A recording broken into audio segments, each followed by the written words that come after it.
இந்தாங்க சார் உங்க 4000 ரூபாய். எண்ணி 6 மாசத்துல லோனை முடிக்கிறேன். காசு பணம் புலங்குதோ? அப்படிலாம் ஒண்ணும் இல்லப்பா.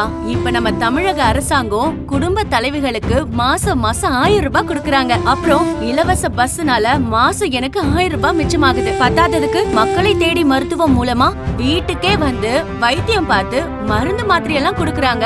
மக்கள் நலத்திட்டங்கள் இனி அனைத்து மாநிலங்களிலும். இந்தியாவை காக்க ஸ்டாலின் அழைக்கிறேன்.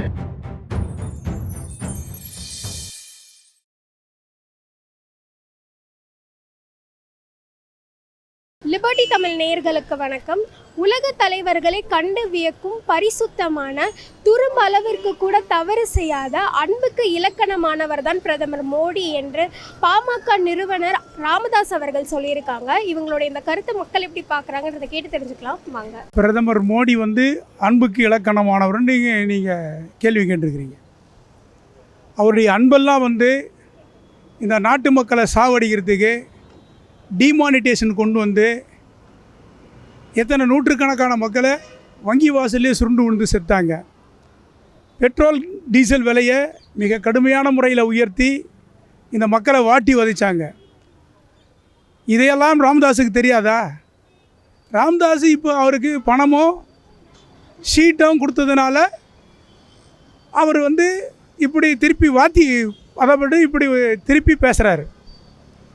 இதே அவர் கையில் சீட்டு இல்லைன்னா மோடி இந்த நம்முடைய தமிழர்களுக்கு எதிரானவர், உடனடியாக நீட்டுக்கு எதிரானவர் அப்படிலாம்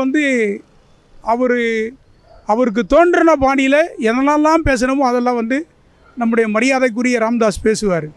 நான் இன்றைக்கி எல்லாத்தையும் இழந்துட்டு மோடியினுடைய பணத்துக்கும் சீட்டுக்கும் அவர் பின்னால் போயிட்டு இன்றைக்கி லாலி பாடி கொண்டிருக்கார். ஒரு துரும்பு கூட, அதாவது என்ன சொல்கிறதுன்னு மக்களுக்கே தெரியும். அவர் துரும்பு கூட ஒரு தவறு செய்யாதவருன்னு. ஆனால் சொல்லப்போனால் மோடியே வரக்கூடாதுன்னு தான் நானும் நினைக்கிறேன். எல்லாருமே தொழிலாளிகளே அதான் நினைக்கிறாங்க. நான் ஒரு ஆட்டோ தொழிலாளி தான். இருந்தாலும் என்னுடைய மன வருத்தம், என்னுடைய கஷ்டத்தை நான் சொல்கிறேன். இந்த அளவுக்கு இன்றைக்கி நானே பார்க்காத அளவுக்கு விலைவாசி உயர்ந்து இருக்குது. அதுவும் ஜிஎஸ்டி போட்டு இன்றைக்கி எங்களாலேயே வண்டியே ஓட்ட முடியல. அந்த அளவுக்கு மக்களும் ஏற மாட்டாங்க. அவங்களும் இதுவும் குறை சொல்லவும் முடியாது. ஏன்னு கேட்டால் வருமானமும் அந்த அளவுக்கு முடக்க வைக்கப்பட்டுள்ளது. இன்றைக்கி பெருமளவு பாதிக்கப்பட்டு இனியும் வந்தாங்கன்னா நாடு தாளாது, மன்னர் ஆட்சி தான் நடக்கும், மக்களாட்சி நடக்கவே நடக்காது. என்னுடைய கருத்து, இதுதான் உண்மை. அதான் இல்லைம்மா, கட்டின பொண்டாட்டியை விட்டுட்டாரு அவர் பெரியவரா? ஏம்மா ஒரு நாட்டு மொழி நீ பொண்டாட்டியே பார்க்க முடியல. அதான் பேட்டி கொடுத்துருக்கேன், அனுப்பிட்டா உங்களுக்கு உங்கள் பாட்டு படிச்சு விடுங்க. அந்த அம்மாவே கதையே இருக்குது. 30 வருஷமாக இன்னும் பராத போல் வச்சுருக்கான். நான் சும்மா ஏதோ கொழுக்க வந்துட்டார் அவர் அரசியல். அவ்வளோதான். பயிற்சிக்காரங்க நம்மளாம் நம்பி ஓட்டு போட்டோம்.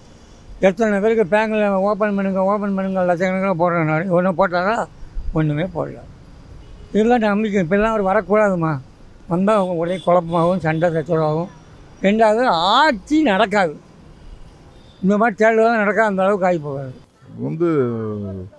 முழுக்க சந்தர்ப்பவாதம் தான். அவர் அந்த கூட்டணியில் போனதுனால அப்படி சொல்கிறாரு.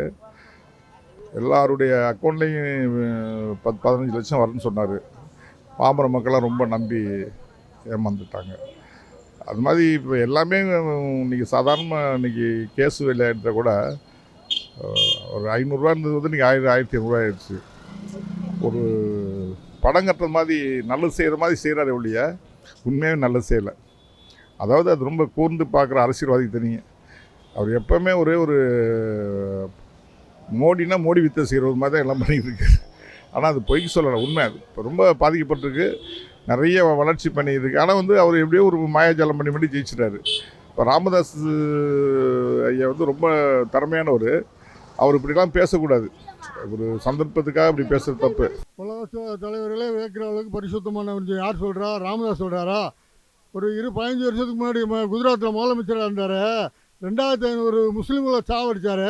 இவர் தான் பரிசுத்தமானவரா? இதே சம்பவம் தமிழ்நாட்டில் நடந்தால் அந்த கவர்மெண்ட்டை கலைக்க மாட்டாங்களா? குஜராத்தில் நடந்ததுனால அந்த கவர்மெண்ட்டு நல்ல கவர்மெண்ட்டு, ஒரு நல்ல 2500 பேர் தான் சாவடிச்சிருக்கான்னு சொல்லி அவரை நல்லபடியாக கவர்மெண்ட் பார்த்துக்குச்சு. அப்போ கலாம் தான் இப்போ ஜனாதிபதியாக இருந்தார். அவர் கூட கண்டுக்கல. முஸ்லீம்களுக்குன்னா கண்டுக்கிற மாட்டாங்க. 2500 25,000 பேரை சார்ஜா கூட கண்டுக்கிற மாட்டாங்க. இவர் தான் பரிசுத்தமானவரா? ராமதாஸ் சொல்கிறாரா? அம்மாடி, ராமதாஸுக்கு பரிசுத்தமானவருக்கு ஆளே கிடைக்கலையா? அவருக்கு ஒரு தமிழ்நாட்டில் பிறந்து மோடியை போய் பரிசுத்தமானவர் சொல்கிறாரு. இவர் எந்த அர்த்தத்தில் சொல்கிறாரு? 2500 முஸ்லீமை ஒரேடியாக கொளுத்தி சாவடித்து ஒரு பொண்ணை கற்பழித்து சாவடிச்சானுங்களே, இவர் தான் பரிசுத்தமான ஒரு பிரதமரா? மணிப்பூர் சம்பவம் பாருங்கள். மணிப்பூரில் என்ன நடக்குன்னே தெரியல. 1 மாதம் 2 மாதமாக அங்கேயே போக மாட்டுறாரு பிரதமர். அங்கேயே போகல, அதை பற்றி ஒரு வார்த்தை பேசலை. இவர் போய் மணி சுத்தம்னு சொல்கிறாரு. ஒரு தமிழ்நாட்டில் பிறந்த ஒரு தலைவர். இவரை தமிழ்நாட்டு மக்கள் எப்படி தலைவராக ஏற்றுக்குருவாங்க? இந்த எலெக்ஷன் வந்தால் அவர் தெரியும், அவர் என்ன அவருடைய செஞ்ச தவறுக்கு அவர் கண்டிப்பாக உணர்வார். அதை பற்றி பார்த்தீங்கன்னா பச்சோந்தித்தனமானது தான். இப்படி ஒரு வாட்டி அதான் நேரத்துக்கு ஏற்ற மாதிரி மாறிடுறார் கலர். கொஞ்ச நாள் முன்னாடி பார்த்தீங்கன்னா மோடி பெரிய அயோக்கியர், அவர் மாதிரி ஒரு அயோக்கியத்தனம் யாருமே அந்த மாதிரி இல்லை, ரொம்ப மோசமாக பேசினார். இப்போ 10 சீட்டு கிடச்ச உடனே, சில ஆதாயங்கள் கிடச்ச உடனே இப்படி சப்போர்ட்டிவாக பேசுகிறாரு. இது மூலிமா ஏதாவது சில அரசியலில் சம்பாதிக்கலாம், சீட்டு கிடைக்கும், வாய்ப்பு கிடைக்கும், வெற்றி பெறலான்றாங்க. ஆனால் பூஜ்ஜியம் தான், 0 மதிப்பு தான் கிடைக்கும். அதெல்லாம் சும்மா அவர் கட்சிக்கு சீட்டு கட்சிச்சின்னு அவர் வந்து சும்மா சொல்லுவார் வாய்க்கு. இது எப்படி பார்த்தாலும் ஏங்க பணம் கொடுத்தா எல்லாமே நடக்குங்க. பெட்டியில் பணம் கொடுக்காதே சொல்லுங்கள். மோடியெல்லாம் அதெல்லாம் இதே வாய் அன்னைக்கு என்ன சொன்னார்? இந்த மோடியெல்லாம் வரக்கூடாது, வந்தால் நாடு இது இந்த அளவுக்கு தாங்காதுன்னாரு. இன்றைக்கி பணம் போனவுடனே பெட்டியில் என்ன சொல்கிறாங்க? மோடி தான் இன்றைக்கி நல்ல ஆட்சி கிடைக்கும், இனி இது வந்து இவங்க ஆட்சி வந்து சரியில்லை, இவங்களுக்கு தேவை பணம், இவங்க சுயநலவாதிக, மக்கள் கஷ்டப்படுறது அவங்களுக்கு ஏதாவது தெரியுமா? அதெல்லாம் தெரியாது. இது மன்னர் ஆட்சி தான் நடக்கும் இது. ஏன்னா மக்களாட்சியே நடக்காது. ஏன்னா அவர் வந்தால் திரும்ப வந்தார்னா அது மக்கள் தாங்க மாட்டாங்க. ஆனால் தமிழ்நாட்டை பொறுத்த வரைக்கும் ஓரளவுக்கு தெளிவாக இருக்கிறாங்க. வடநாட்டில் தான் இப்படின்னு சொல்ல முடியல. அந்த கருத்து போகணும். கண்டிப்பாக அவர் மேலே தமிழ்நாட்டில் இருக்கக்கூடிய அரசியல் ரீதியானாலும் ஒரு நியாயமான கோரிக்கைகளுக்காக குரல் கொடுக்கக்கூடிய ஒரு ஆள் தான் அவர்.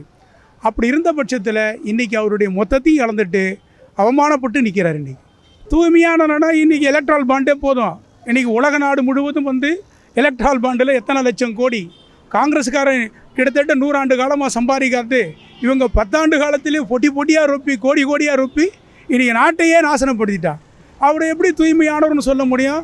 அவரை எப்படி மோடியை வந்து எப்படி நேர்மையானவர்னு சொல்ல முடியும்? மோடி வந்து கரைப்படாத கரத்துக்கு சொந்தம் சொல்ல முடியும்?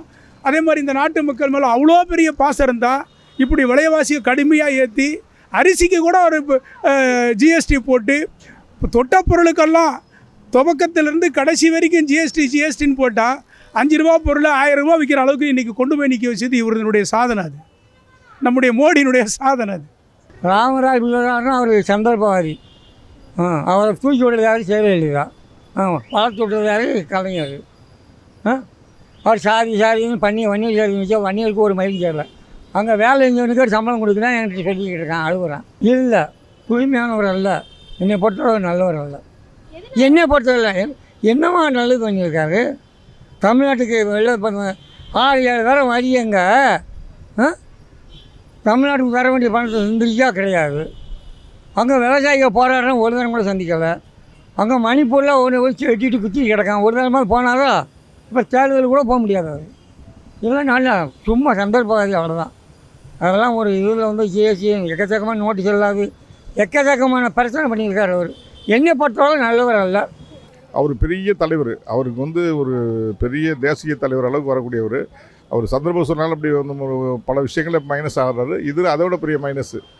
ஜாதி தலைவருங்களை மாதிரி முத்திரை குத்துருக்க சமயத்தில் இப்படி ஒரு அப்பட்டமான மக்களுக்கு நேர ஆப்போசிட்டான ஒரு கருத்தை அவர் கூட்டு சேர்ந்ததுக்காக சொல்கிறது வந்து மிகப்பெரிய தவறு. இது வந்து ரொம்ப தப்பான ஒரு ஸ்டேட்மெண்ட்டு. அது அவர் சொல்லக்கூடாது. அவ்வளோ மாபெரும் அவர் பெரிய தலைவர், பெரிய பெரியார், கார்ல் மார்க்ஸ், அம்பேத்கர் அவங்களுடைய வழியில் வந்து அவங்கள ரொம்ப போற்றி வந்த தலைவர் வந்து இப்படி சொல்கிறது வந்து யாருமே ஏற்றுக்கிற முடியாது. அது அவர் பின்னாடி அவரே உணர்வார். உண்மையாகவே அது இல்லை, அப்படி இல்லை. அதுங்க ராமதாஸ் அப்படி சொல்லக்கூடாது. அவர் மேலே அவர் ஒரு பெரிய அவர் அவர் மேலே வச்சுருக்க பெரிய நல்ல எண்ணங்கள்லாம் இதுலேருந்து இன்னும் குறைஞ்சி தான் போயிடும். அதான் உண்மை. இப்படி பேசுறதுனால பார்த்திங்கன்னா மக்கள் சுத்தமாக மதிப்பு இழந்துருவாங்க. ரொம்ப மதிப்பு வச்சுருந்தாங்க. அதாவது சமூக நீதியை காக்கிற ஒரு மனிதரை தான் எல்லா போராட்ட காலங்களையும் மக்கள் பார்த்தாங்க. இப்போது இனி வரும் காலங்கள்லாம் பார்த்திங்கன்னா மதிப்பு இழந்துருவார். பூஜ்ஜியம் தான். அவரும் கூட சேர்ந்தனால அவருக்கும் ஒரு பூஜ்ஜிய மதிப்பு தான் மக்கள் கொடுப்பாங்க. அவர் சொன்ன தப்பான வார்த்தையை தேர்தல் வந்து அவர் அணுகிப்பார் பாருங்கள். அவருக்கு மக்கள் எவ்வளோ செல்வாக்கு கொடுப்பான்னு கண்டிப்பாக இந்த தேர்தலில் தெரியும். அவர் கூட்டணி சேர்ந்திருக்காரு, அந்த கட்சி தலைவர் எப்படிப்பட்டவர்னு தமிழ்நாட்டு மக்களுக்கு, படித்த மக்கள், தென் மாநில மக்களுக்கு பூரா தெரியும். வடநாட்டு மக்களுக்கு தெரியாது. அவங்களுக்கு படிப்பறிவு கிடையாது. சோறு கிடைச்சா போகுன்னு எங்கேயாவது பறந்து போய் வேலை செய்வானுங்க. தமிழ்நாட்டு மக்கள், தென் மாநில மக்கள், படித்த மக்கள் யார் நல்லவங்க யார் கெட்டவங்க கரெக்டாக சொல்லுவாங்க. அதோடைய பலனை ராமதாஸ் அணிவிப்பார். அது கூட்டணிக்காக மட்டும்தான். அவர் இப்போ மாற்றி மாற்றி தானே போகிறாரு. இப்போ அவர் ஒரு இடத்துல இருக்க மாட்டார். திடீர்னு காங்கிரஸ் போனால் அங்கே சொல்லுவார், ஏடிஎம்கே இருப்பார், கொஞ்சம் அப்புறம் டிஎம்கே போவார். தன்னிச்சு இல்லையே. இப்போ திருமாவளவன்லாம் எடுத்துட்டா கூட ஒரே மாதிரி நிற்கிறாரு. அவருக்கு ஆப்போசிட்டாக கலங்கான்ற அவர் கூட அதெல்லாம் அவருக்கு கொஞ்சம் ஒரு படி மேலே போயிட்டு இருக்காரு. இவர் அவரை விட பெரிய தலைவராக இருந்தவர் இன்றைக்கி இறங்கி போகிறது காரணம் அப்பப்போ மாறுறாரு. அந்த மக்கள்கிட்ட நம்மளுக்கு கொஞ்சம் ஓட்டு இருக்கிறத வச்சுட்டு திடீர்னு அங்கே போகிறாரு, அப்புறம் எலெக்ஷன் டைம் இந்த பக்கம் வர்றாரு. அது அவருடைய ஒரு நல்ல தன்மைக்கு நல்லதுன்னு தான் நான் நினைக்கிறேன். அதெல்லாம் கிடையவே கிடையாதுங்க. ஜீரோ தாங்க. தமிழ்நாடு மக்கள்கிட்ட பார்த்தீங்கன்னா ஜீரோ தான். மற்ற மாநிலங்களை ஏமாற்றலாம், மத ரீதியாக வச்சு பேசி மக்களை ஏமாற்றலாம். அதையும் நம்பக்கூடிய மக்கள்லாம் வட மாநிலத்திற்கு. ஆனால் தமிழ்நாட்டில் பொறுத்து பார்த்திங்கன்னா அப்படிலாம் ஏமாற்றவும் முடியாது. மக்கள் ரொம்ப தெளிவாக இருக்காங்க. அதாவது மக்கள் ரொம்ப தெளிவாக இருக்காங்க. எல்லாத்தையும் பார்த்துக்கிட்டு தான் இருக்காங்க.